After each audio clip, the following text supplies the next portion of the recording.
Au cœur de l'île, la maison où Napoléon a passé les dernières années de sa vie. Au bout du monde, c'est un minuscule territoire français. C'est la première fois qu'une équipe de TF1 nous montre ce lieu chargé d'histoire, avec bien sûr Michel Izard et Bertrand Lachin. Bonjour. Ça va? Oui, ça va. Alors si je comprends bien, nous sommes en France ici. Eh ben oui, là, vous êtes en France. Revenu en France. Un petit territoire, mais français. Michel d'Ancoine Martineau est consul honoraire, directeur depuis 1987 des domaines nationaux de Sainte-Hélène et de la maison de Napoléon. Son but est de retrouver le décor et l'atmosphère de l'époque. L'empereur est arrivé en 1815, il a passé 5 ans et demi ici, à Longwood, entouré de quelques généraux et de serviteurs, une trentaine de personnes au total, petite cour d'un tout petit palais. Voici la pièce où il est mort d'un cancer à l'estomac sur un simple lit de camp le 5 mai 1821, à l'âge de 51 ans. Les tableaux exposés montrent ce moment d'histoire. Tout a été restitué. Le papier peint a été fait de la même façon qu'on faisait du papier peint par une entreprise française qui est basée à Tours. On a pu redonner à la pièce son apparence 1821. À Longwood, Napoléon passait beaucoup de temps à dicter ses mémoires au comte Lascaz ou au général Gourgaud. Il dictait, rappelant ses succès, regrettant des erreurs, oubliant ses fautes. Il dictait en songeant à la postérité et à sa place dans l'histoire. Aujourd'hui, c'est le murmure de sa présence que des visiteurs comme Pascal viennent chercher entre ces murs.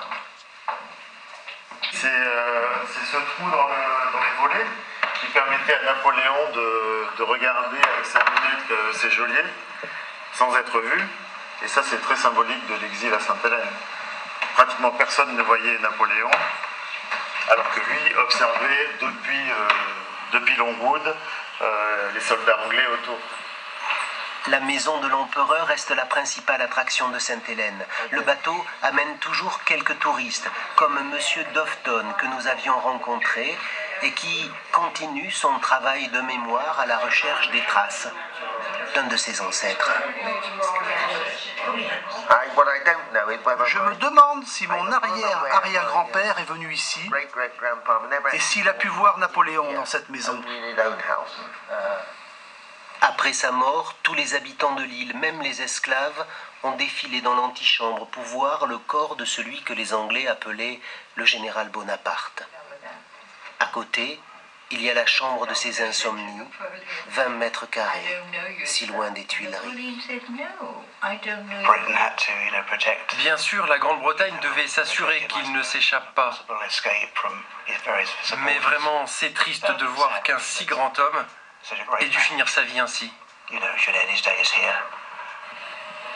La maison reçoit 6000 visiteurs par an, dont 25 Français.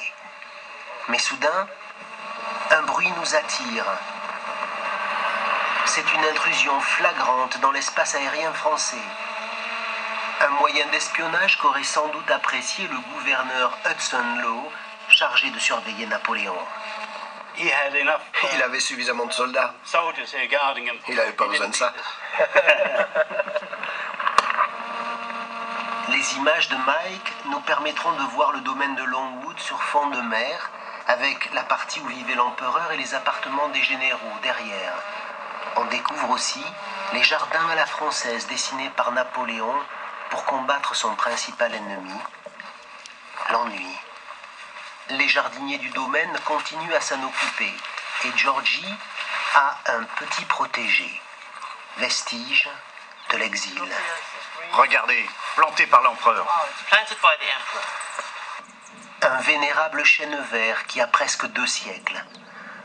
Pour nous, le tableau est idyllique. C'est la fin de l'été austral, la plus belle saison. Napoléon, lui, maudissait le climat insalubre sur le plateau de Longwood. Il fait trop chaud, trop beau aujourd'hui. D'habitude, c'est gris, sombre, humide. Il y a beaucoup de brouillard, beaucoup de brume. Les domaines nationaux qui dépendent du ministère des Affaires étrangères emploient 7 personnes à Sainte-Hélène. Un budget de 130 000 € par an pour entretenir 14 hectares. Quand on arrive sur l'île, on a l'impression que c'est juste une barrière de rochers. Mais à l'intérieur, on voit que c'est vert et luxuriant. Georgie, Ralph et Bradley ont encore du travail et nous emmènent vers un des plus beaux endroits de l'île. Toute cette propriété appartient à la France. Depuis la chaîne que nous avons passée jusqu'à l'autre côté de la colline. Toute la vallée est française. Elle a été achetée à l'Angleterre comme la maison en 1857. L'histoire se prolonge au bout du chemin. Toute une histoire encore. Les lieux sont impeccablement entretenus, mais la tombe est vide. Le corps de l'empereur a été ramené en France en 1840. Il repose aux Invalides. Autre curiosité, il n'y a pas de nom. Les généraux français demandaient qu'on inscrive Napoléon sur une plaque. Les Anglais voulaient seulement Bonaparte. Alors il n'y a rien. Il venait se promener ici tous les soirs, à cheval. Il aimait le calme du lieu. C'est pour ça qu'il l'a choisi. Juste à côté, la végétation vient nous rappeler qu'à Sainte-Hélène, nous sommes au niveau du tropique du Capricorne. Il y a une bananerie.